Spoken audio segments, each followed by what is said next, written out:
There comes a moment, a single breath, a flicker of awareness, when you realize that the life you're living isn't the life you were meant for. Not because of fate, not because of luck, but because of patterns, invisible chains forged in your mind long before you ever had a say. Every morning, you wake up with a fire, but by noon, it's smothered by doubt, delay, distraction, not because you're lazy, but because you've been programmed by repetition, by trauma, by society's low expectations of what you should be. And here's the raw truth. If you don't take control of that programming, it will control you forever. This is not just about positive thinking. This is about war, an inner war between the part of you that was born for greatness and the part that was trained to settle. If you don't rewire your mind, you'll stay trapped in that loop.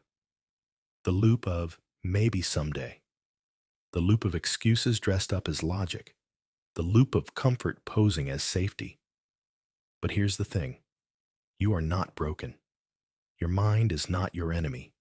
It's your greatest weapon. But like any weapon, it must be sharpened, aimed, and fired with purpose. And that begins with your beliefs. Henry Ford said, "Whether you think you can or you think you can't, you're right." Why? Because belief shapes biology. Belief shapes behavior. Belief shapes results. Edison believed he could light the world, and he failed over 1,000 times before he succeeded once. That wasn't persistence. That was programming. He wired his mind for vision, not for validation. If you wake up every day believing you're not good enough, smart enough, strong enough, you will unconsciously design your actions to prove yourself right, not because it's true, but because your mind is loyal to the story it's been told most often. But here's what they never taught you in school. Your mind is rewritable. Your neural pathways are plastic, bendable, forgeable, just like metal. The thoughts you repeat are the tracks your life runs on. And if those tracks lead to anxiety, mediocrity, regret, then it's time to tear them up and lay new ones. It doesn't matter how old you are, how many times you've failed, or how stuck you've been.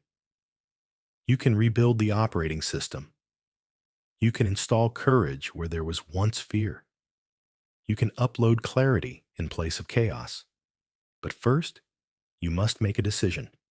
Stay stuck in the mental loop you inherited, or rewrite the code of your own destiny. No one will do it for you. Not your parents, not your boss, not the world. You are the coder now. You are the sculptor. And every thought, every belief, every disciplined action is the chisel in your hand. You either carve your future or you become the product of someone else's blueprint. And it all begins with mindset. Mindset is not a motivational poster on your wall. It's not a buzzword to toss around on social media when things are good. Mindset is the lens through which you interpret everything. Every failure, every win, every challenge, and every second chance. It's the way your inner world responds when life doesn't play fair. And it rarely does. See, most people think success is about skill, about talent, about timing. But strip it all away, and what's left is mindset. It's how you show up when you don't feel like showing up. It's what you do when no one's watching, when the crowd is gone, and it's just you versus the mirror. Inners are not born. They are wired. And the wiring starts with a decision. A decision to no longer let the past dictate the future. A decision to take responsibility not for what happened, but for what happens next.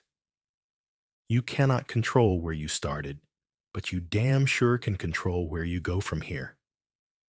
Abraham Lincoln was born in a one-room log cabin, lost countless elections, suffered unimaginable grief, and still he became one of the most transformational leaders in history. Was it talent? Number. It was the internal decision that his circumstances would not define him, that his story would be his to write, not fate's to finish. The mind can be your prison or your passport, and that passport begins with belief. Belief is the soil where discipline, purpose, and action take root. Without belief, nothing grows. With it, anything can. But here's where most people go wrong. They wait for evidence. They wait to see results before they believe. But that's not how the mind works. That's not how greatness is born. You don't wait to believe. You believe first. You act as if it's already true. Because belief is what creates the evidence, not the other way around. The Wright brothers believed they could fly, while the world mocked them. Carnegie believed in building an empire of steel, when all he had were dreams and sweat. Disney believed in magic before there was even a sketch on paper. They weren't following logic. They were following vision. And vision is a byproduct of belief. But you can't build vision on mental clutter. And that's why clarity must come next. Clarity isn't knowing every step. It's knowing what you want so clearly that distractions become irrelevant. It's knowing your why so deeply that setbacks don't shake you. They shape you. Without clarity, you chase every shiny object. You follow every voice but your own. But when you're clear, truly clear, on who you are and what you stand for, your actions align. Your focus sharpens. You stop negotiating with fear. You stop asking for permission. You stop dancing with doubt. Because clarity silences the noise. It turns confusion into commitment. It says, this is where I'm going, and nothing will pull me off course. Mind so clear, purpose ignites like a torch in the darkness. Vision is the map that turns passion into a journey, but vision alone is a dream without legs. Purpose is the fuel that puts muscle on those legs. Purpose is your reason for rising at dawn, and your steel for standing tall when storms rage. Take clarity of vision. See yourself on that summit. Feel the wind of victory on your face. Hear the roar of accomplishment in your bones. That's vision. Now take purpose. Why does that summit matter? To prove something to yourself? To leave a legacy? To lift your family, your community, the world? That purpose makes the climb non-negotiable. You don't just want to reach the top. You must. But purpose without discipline is like a car without an engine.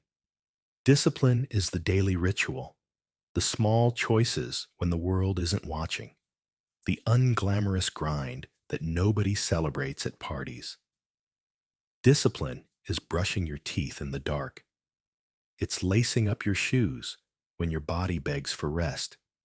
It's honoring the small promise to yourself day after day until the compound effect transforms you. Carnegie didn't build a steel empire in a weekend. Edison didn't light the world in a day. They built habits.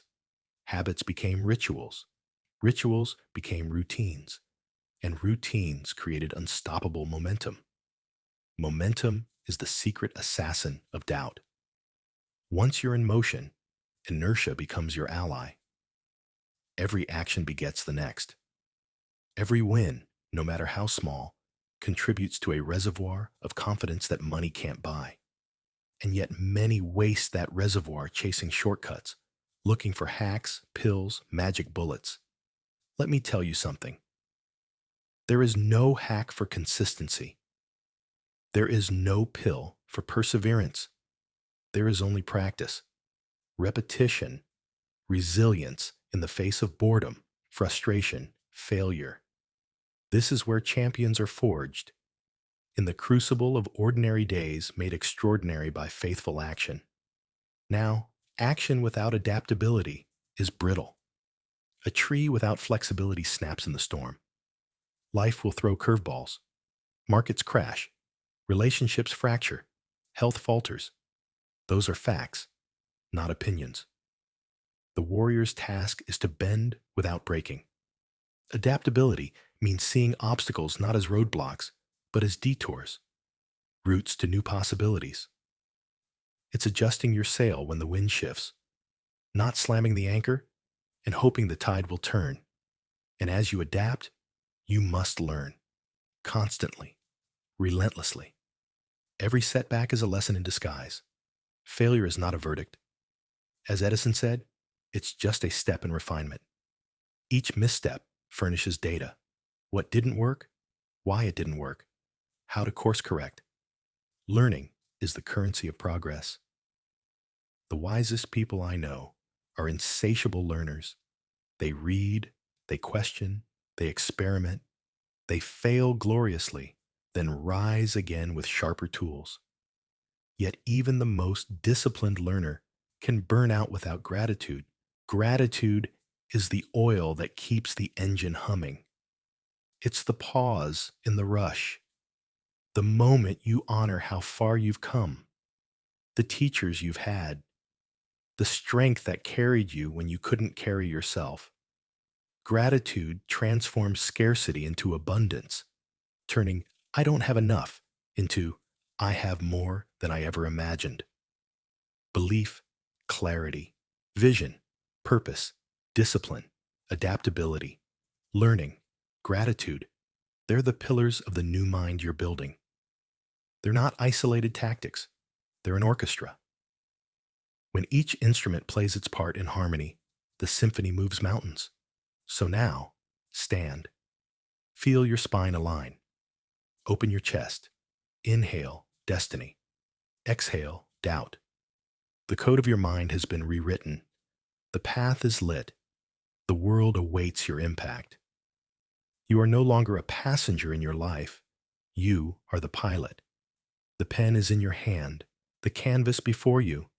Paint boldly, live fiercely, and never ever settle for a life less than the one you were born to lead. And now comes the test. The moment life asks, did you truly rewire your mind, or were you just inspired for a moment? Because the fire you feel right now is real, but so is the cold wind that will try to put it out. Life will test your wiring. It always does. The question is not if. The question is, will you hold the line when it does? You see, most people don't fail because they lack ability. They fail because they retreat at the first sign of resistance. They build castles in their imagination, but never learn to swing a hammer in the real world. Because out here, where dreams demand effort, things get messy. You will fall. You will be rejected. People will misunderstand you. You'll lose people you thought would walk with you forever. You'll outgrow rooms you used to feel safe in. That's part of it. That's growth. That's evolution. Thomas Edison failed over 1,000 times before creating the light bulb. Do you think he didn't have moments of doubt? Do you think he didn't hear the whispers? You're wasting your time. You're not meant for this. Give up. But here's the truth. Edison wasn't just inventing a light bulb. He was forging his identity. And identity isn't given. It's earned through the storms you survive. Rewiring your mind means changing your identity. And identity is not what you say. It's what you prove with your actions, your choices, your standards. Every time you choose growth over comfort, faith over fear, discipline over ease, you're building a new identity, a new you. And don't expect applause. The world celebrates results, not effort. But you must celebrate yourself before anyone else ever does. You must be your own validation, your own motivation, your own revolution. Because if you wait for the world to give you permission, you'll wait your entire life. This is your life. And life doesn't ask, Are you ready? It moves, fast, relentlessly, so you must be ready. You must build a mind that doesn't flinch, doesn't fold, doesn't apologize for wanting more. A mind that knows, I'm not here to survive. I'm here to lead, to build, to serve, to create. That doesn't mean arrogance. It means ownership. You don't control the world, but you control your response to it. You don't control the weather, but you control the sail. And if you fall, get back up. If you get hurt, heal and move again. If you lose, learn and return wiser. It's not about being perfect.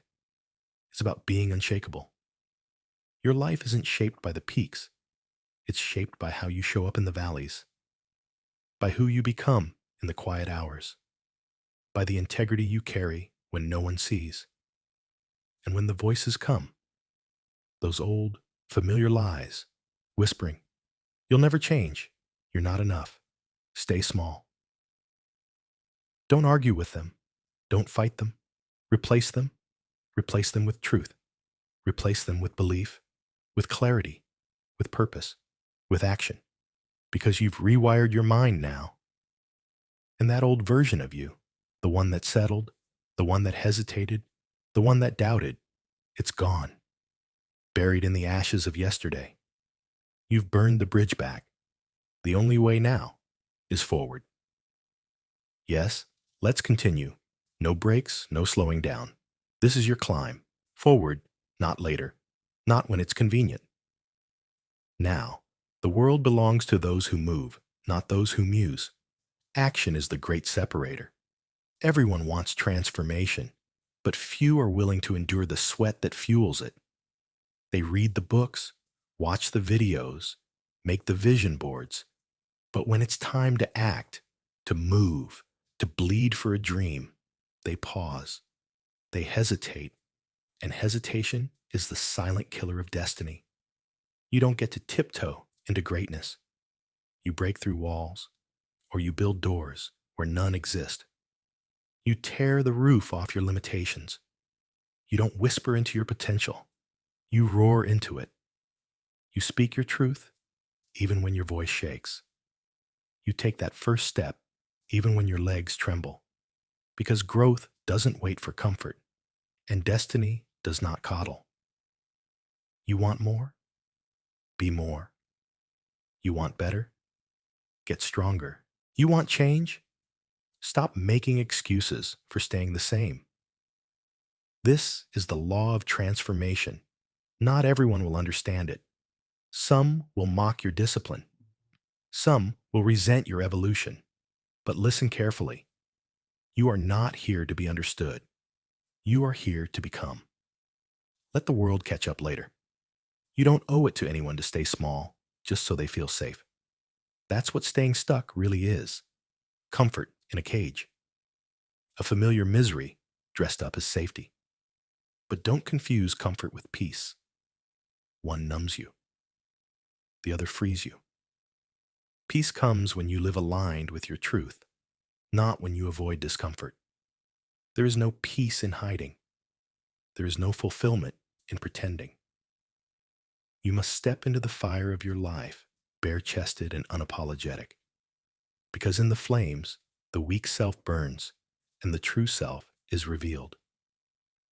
You're not born a warrior. You forge one through every early morning when you could have slept in. Every workout you almost skipped, every moment you pushed forward when quitting whispered your name. And yes, quitting will whisper. It always does. It sounds like logic. It sounds like reason. It says things like, maybe later, or just this once, or you've done enough. But here's the truth. Quitting isn't a decision. It's a habit. And once you feed it, it grows. Starve it. Starve your excuses. Starve your distractions. Feed your focus. Feed your momentum. Because one moment of courage can change the entire trajectory of your life. One decision to rise instead of retreat. One commitment to act, even when you feel unready. That's how empires are built, one bold decision at a time. You think the giants of history waited until they felt ready? Lincoln led through civil war. Mandela kept hope alive in a prison cell. Oprah rose from poverty and trauma to global influence. None of them were handed certainty. They chose conviction. They chose to show up, bruised, afraid, uncertain, but unwilling to settle. That's your invitation too. Stand up, warrior. Don't just rewire your mind. Reclaim your life. Yes, let's keep going. The fire's not done burning yet. The moment you decide, truly decide, that who you were is no longer enough for who you must become, that's when everything begins to shift. Not outside of you, but within you. The battlefield is internal first. It's not the economy. It's not your upbringing. It's not your current circumstances. It's the conversation between your ears.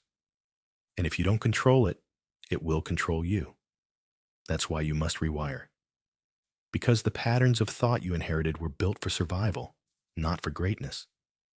You were trained to fit in, to stay safe, to avoid risk.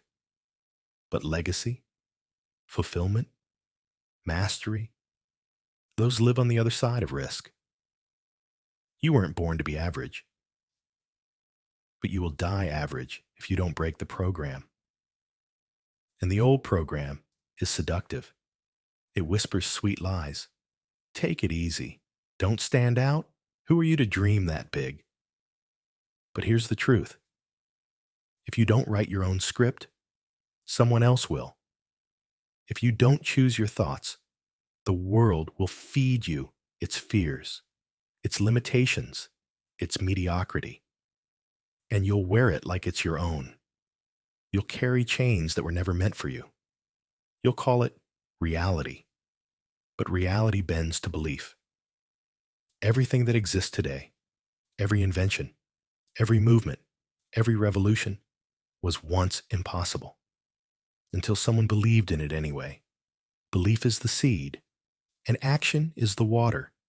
You plant it, you nurture it, you protect it from doubt, and over time, it grows into something unstoppable. But you must believe before there's evidence. That's the hard part. That's why most people never do it. They want the proof before the leap. But greatness demands faith before sight, like building the bridge as you cross it, like jumping and growing wings on the way down. That's where power lives, in the unknown. And it takes a rewired mind to thrive there, because the old mind, it will scream, "What if I fail?"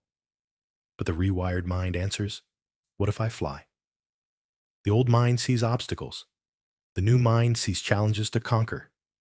The old mind says, "Not now." The new mind says, "If not now, when?" This is what transformation looks like. Not always loud, not always visible. Sometimes it's quiet. It's the moment you don't hit snooze. The moment you do the workout anyway. The moment you say no to that toxic pattern, yes to that bold idea, yes to yourself. These micro decisions, these invisible victories, this is how you rewire a life. One moment at a time. And over time, it compounds. Until the old you isn't even recognizable. Until the person who once hesitated is now the one inspiring others. Until the voice that once said, "I can't," is replaced with a voice that says, "Watch me." Keep going. You're not just changing your mind, you're changing your future.